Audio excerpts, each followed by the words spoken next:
The Roman army was known across the ancient world as an unstoppable force. For centuries, its disciplined legions crushed enemies from the deserts of Egypt to the hills of Gaul. Backed by advanced tactics, strict training, and unmatched organization, Rome expanded its power over vast territories. Many believed that no enemy could ever defeat them in open battle, but history has a way of proving that no empire is truly invincible. In the early years of the 1st century AD, a single event would shatter Rome's image of military supremacy.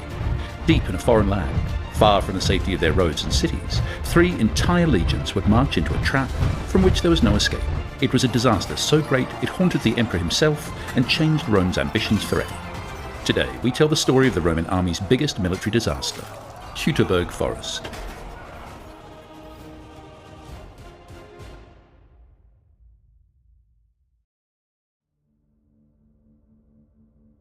In the early years of the 1st century AD, the Roman Empire was at the height of its power. Augustus, the first emperor, had brought decades of civil war to an end and established what became known as the Pax Romana, the Roman peace. Across much of Europe, North Africa, and the Middle East, Roman roads connected distant provinces, trade flourished, and the legions stood ready to defend the empire's borders. Inside these borders, Roman law and order were firmly in place. But along the empire's northern edge, the frontier was far from secure. Beyond the wide Rhine River lay a land that was untamed and hostile: Germania.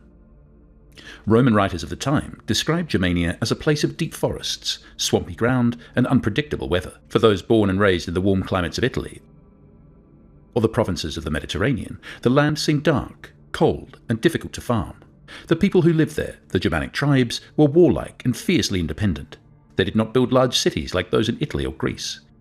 They had no grand palaces and no single ruler who could speak for all the tribes. This lack of a central authority had already made Roman dealings with Germania difficult. Gaul, for example, Julius Caesar had been able to conquer by defeating the armies of a few key leaders and then turning the remaining leaders into allies. In the east, Roman governors often won control by working with local kings, offering them Roman citizenship, trade, and military support. But Germania was different. The tribes there were bound together by family ties, oaths, and shared traditions, not by central government. Defeating one group did not mean the others would surrender. Still, the Emperor Augustus believed that Germania could be brought under Roman control. With Gaul already a province, the Rhine was the next frontier to secure. If Rome could push its territory to the Elbe River, the empire's northern border would be safer from raids, and new lands could be opened for settlement. Roman legions had already campaigned beyond the Rhine and won some victories. Several tribes had made peace with Rome, and their young noblemen were even serving as auxiliary troops in the Roman army. To Augustus, it seemed possible to turn Germania into another province, but only with firm leadership and a clear Roman presence. In the year AD 7, Augustus appointed Publius Quintilius Varus as governor of the new Roman territories in Germania. Varus was an experienced administrator who had governed Syria, a wealthy province where he had imposed Roman law and collected taxes efficiently. Augustus believed that Varus could bring the same order to Germania. His task was to oversee the Roman garrisons, maintain peace, and continue the work of integrating the region into the empire. Varus approached his new role as if Germania was already securely under Roman rule. He began to enforce Roman laws, collect regular taxes, and apply the same legal system used in the provinces of the Mediterranean. To the Romans, this was simply how an orderly society worked, but to the Germanic tribes, it was an intrusion into their way of life. The Germanic people were not used to paying taxes to a distant ruler. Their justice systems were based on tribal councils and agreements between families, not on laws written in Latin and enforced by foreign officials. For them, the demand for tribute felt like submission to an overlord, and the presence of permanent Roman garrisons in their lands was seen as an occupying force. Among the many Germanic nobles who had entered Rome's service, one man stood out. His name was Arminius. He was born a prince of the Cherusci tribe, one of the peoples living east of the Rhine. As a young boy, he had been taken to Rome as part of the empire's policy of holding the sons of tribal leaders as hostages. This was not a punishment, but a strategy. In Rome, these young men would be educated, trained, and treated with honor, in the hope that they would one day return home as loyal allies of the empire. Arminius grew up surrounded by Roman culture. He learned Latin, studied Roman military tactics, and absorbed the discipline that shaped Rome's legions. He served as an auxiliary officer in the Roman army, earning respect for his courage and leadership. His service was recognized with Roman citizenship, a privilege rarely given to foreigners, and he was even elevated to the equestrian rank, a position just below the senatorial class. By the time he returned to Germania, Arminius was not only a skilled soldier, but also a man who understood how Rome thought and fought. In Germania, Arminius became one of Governor Varus's most trusted officers. He fought alongside Roman troops, joined the governor at his table, and was often seen riding beside him on inspections. Roman commanders praised him as a perfect example of how barbarians could be civilized and made into loyal servants of the empire. Unlike most Germanic leaders, Arminius was free to move between the tribal territories and Roman-controlled areas, carrying messages and gathering intelligence. But beneath this image of loyalty, Arminius carried a different allegiance. While serving the Romans, he had seen the arrogance with which they had treated the Germanic tribes. He saw how Varus's demands for taxes and obedience were met with anger and resentment. The Roman legal system, with its strict codes and punishments, clashed with the customs of his people. Arminius understood that open rebellion against Rome was risky. The Germanic tribes were scattered and often fought among themselves. The Cherusci, the Chatti, and the Bructeri, and others, each had their own leaders, traditions, and rivalries. No single tribe could face Rome's legions alone, but if they could all be united under one cause, their numbers and knowledge of the land could give them an advantage. Arminius began to work quietly toward that goal. He spoke to the chieftains in private, not as a Roman officer, but as one of their own. He reminded them of Rome's growing power and warned that once their independence was gone, it would never return. He used his military knowledge to explain how the Romans could be beaten, not in open battle, but through careful planning. Gradually his words began to take hold. Distrust between the tribes eased, and warriors began to think of themselves not just as members of their own people, but as a part of a larger force defending Germania. By the year AD 9, Arminius had built a secret alliance. He knew that to destroy 3 Roman legions, he would need more than numbers. He would need to lure them into a place where their discipline and formations would be useless. That meant convincing Varus to lead his army into the heart of the forest.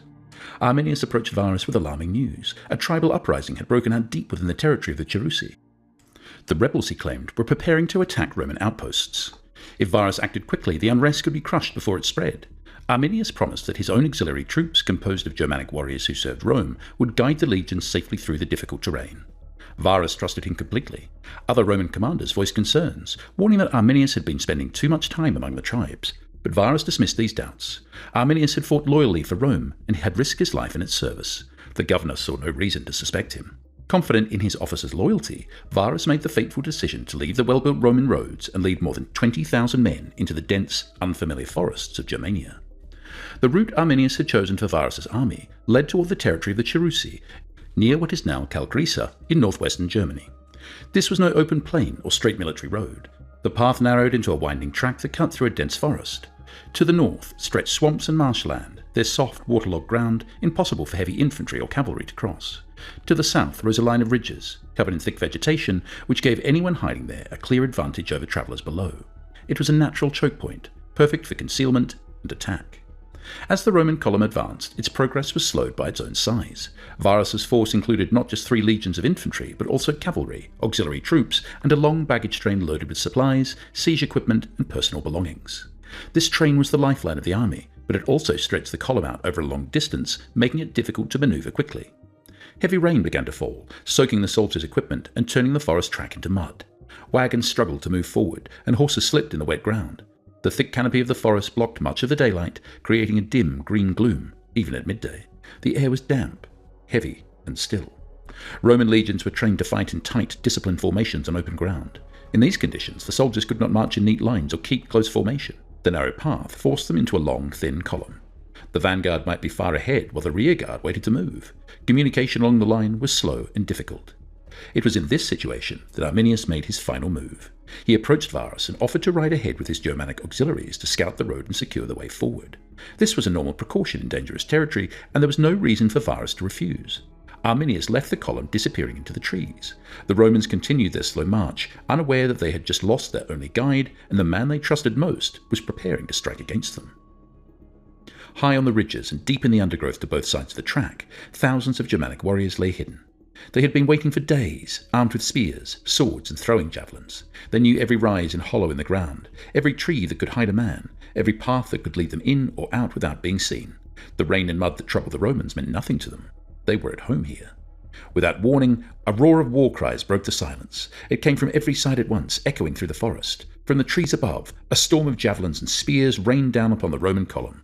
Shields were splintered, helmets dented, and men struck down before they even understood what was happening. The Romans were still in marching formation when the attack came. There was no space to form the solid shield walls they relied on in battle. Units became separated. Officers shouted orders, but their voices were drowned out by the noise and confusion. Small groups of Germanic warriors charged down from the ridges or burst from the undergrowth, struck quickly and vanished back into the trees before the Romans could organise a counterattack. Then another wave would appear, attack from a different direction, and disappear again. These were not set-piece battles, they were hit-and-run strikes designed to exhaust, confuse, and frighten.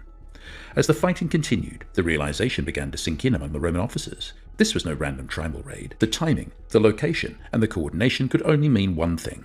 They had been led here on purpose. Varus himself soon understood the truth. The trusted ally who had guarded his army into this forest was gone. The German auxiliaries were nowhere to be seen. The warnings from other commanders, which he had dismissed, now came back to him with terrible clarity. Arminius had betrayed him, and the trap had closed around the Roman legions. From the moment the first attack began, the Germans did not let the pressure ease. Over the next 3 days, the harassment continued. At night, there was no safe camp. The Germans would encircle the Roman positions, hurling missiles into the darkness, shouting and keeping the soldiers awake. During the day, they would appear suddenly, attack in small groups, and then vanish again. The legions could not rest. They could not predict where the next blow would fall. Food became scarce. The baggage train was slowed by the mud, and many supply wagons were abandoned after becoming stuck. The heavy rain soaked the soldiers' clothing and gear, making everything waterlogged. The ground turned into deep mud that clung to the feet and slowed every step. Fires were difficult to light in the damp conditions, which meant there was little warmth and almost no way to cook what food remained. The cavalry, one of the Roman army's greatest advantages, was useless here. Horses could not charge through the dense undergrowth or move quickly in the swampy patches beside the path. Riders were forced to dismount and fight on foot, losing the mobility that gave them value. Every hour in the forest reduced the Romans' strength. The legions had entered the campaign as disciplined, well-ordered units. Now they were breaking apart into small, scattered groups, each trying to protect itself. Discipline was replaced by desperation. Survival became more important than strategy. Soldiers clung to their shields, fought in tight knots with the comrades nearest to them, and moved forward only when the fighting paused long enough to catch their breath. The Germans controlled the pace of the battle. They attacked from ridges, from behind fallen logs, and from paths hidden by the thick undergrowth. Every Roman advance was slowed by sudden missile fire, or a quick charge that forced them to halt and defend. By the third day, the forest floor was littered with abandoned weapons, broken equipment, and the bodies of the fallen. It was then that the Germanic warriors forced the survivors toward a final trap. The remaining Romans, exhausted, starving, and soaked to the bone, were driven into a clearing. At first it must have seemed like a relief to leave the dense forest behind, but the relief quickly turned to horror. Across the open space stood a line of wooden barricades, sturdy defences built from logs, sharpened stakes, and earthworks. Behind them, German warriors waited, armed and ready. The Romans had no way to go forward, and soon they discovered they had no way back. The forest behind them erupted with war cries as more German forces closed in. The legions were now trapped between two forces, the barricades ahead and the enemy at their rear. The fighting that followed was brutal and close. With no room for manoeuvre, the Romans were pressed together, using their shields to push forward against the barricades. Javelins and stones rained down from above, while German warriors stabbed at them through the gaps in the defences. Officers tried to rally their men, but most were quickly cut down or pulled into the enemy lines. Publius Quintilius Varus, the governor and commander of the army, understood that there was no hope of victory or escape. Capture would mean humiliation, torture, and possibly being paraded as a trophy in Germanic lands. Following the Roman tradition of avoiding such disgrace, he chose to take his own life, falling on his sword. His death left the army without its leader at the very moment they needed one most. The collapse of command deepened the chaos. Some officers tried to surrender, hoping to save what remained of their men, but the Germans were in no mood for mercy. The rage of years under Roman rule now found its release on the battlefield. One of the last significant attempts at resistance was led by Prefect Caedicius. Gathering roughly 4,000 survivors, he ordered them into the Testudo formation, the famous Roman tortoise-shell wall, and tried to storm the German barricades. The formation advanced slowly, shields locking together to protect from missiles above. At first it seemed possible that they might break through. But as missiles poured down on the Testudo from the flanks and above, the formation finally began to waver, and German warriors surged forward in a counterattack. The shield wall collapsed, and Caedicius's men were surrounded. Some fought to the last, while others were dragged down and killed in the mud. So why is the Battle of the Teutoburg Forest called the greatest military disaster in Roman history? The answer begins with the scale of the defeat. In just a few days, 3 entire legions, the 17th, the 18th, and 19th, were wiped out. These were not small detachments, but fully equipped professional Roman forces, numbering around 17,000 men, supported by thousands more cavalry and auxiliaries. Almost all were killed, with only a handful of survivors escaping the slaughter to reach Roman territory and tell what had happened. The disaster was made even worse by the loss of the legionary eagles. These golden standards were more than symbols. They represented the honour and identity of each legion. To have all 3 captured was the highest humiliation Rome could suffer, a wound to its pride as much as to its military strength. When news of the defeat reached Rome, the shock was overwhelming. The empire had not seen a complete annihilation of such a force for centuries. The psychological impact spread from the imperial court to the streets of the capital. Emperor Augustus, who had spent years building Rome's power and expanding its borders, was said to wander his palace in grief, repeating the desperate words, "Quintilius Varus, give me back my legions." It was more than the loss of men, it was the collapse of a campaign that had aimed to extend Roman order deep into Germania. The immediate response was urgent. Augustus ordered new defences along the Rhine and recalled experienced generals to secure the frontier. His successor, Tiberius, led punitive expeditions across the river in the following years. These campaigns destroyed villages, killed or captured thousands, and attempted to recover the lost honour of Rome. Some of the captured eagles were eventually reclaimed, but the hope of conquering Germania was never fully restored. The dense forests, hostile climate, and constant resistance made every Roman advance costly and uncertain. Over time, the Rhine became not just a line on the map, but the permanent frontier of the Roman Empire in the north. For centuries, Rome would fortify and defend this boundary, focusing on controlling what lay within its borders rather than trying to subdue the vast and difficult lands beyond. The dream of turning Germania into a Roman province died in the mud of the Teutoburg Forest. For Arminius, the man who had planned and executed the ambush, the victory was a triumph. Among the Germanic tribes, he was celebrated as a liberator, the leader who had united them to drive out a powerful foreign enemy. His name became a rallying point for those who valued freedom from Roman rule. Yet even in victory, he faced challenges. While the Romans pushed back behind the Rhine, the unifying threat was gone. Old rivalries between tribes resurfaced, and alliances began to break apart. Arminius soon found himself struggling to maintain the unity he had built, and the years ahead would be now filled with new conflicts, not just against Rome, but also among its own people. The legacy of the battle reached far beyond the borders of Germania. Roman historians recorded it as a lesson in the dangers of overconfidence, poor intelligence, and underestimating an opponent. The commanders had trusted too much in a single source of information, ignored warnings from their own officers, and led their army into a terrain where their strengths counted for little. The defeat at Teutoburg Forest became a warning passed down through the centuries. Even the most powerful army could suffer total ruin if it underestimated the determination and skill of its enemy. This combination of scale, shock, and lasting impact is why history remembers it as Rome's greatest military disaster. Have you ever heard of the Battle of the Teutoburg Forest before? Or is this the first time you've learned about it? Tell us in the comments what you think was the biggest mistake Rome made here, and don't forget to subscribe so you don't miss more shocking stories from history.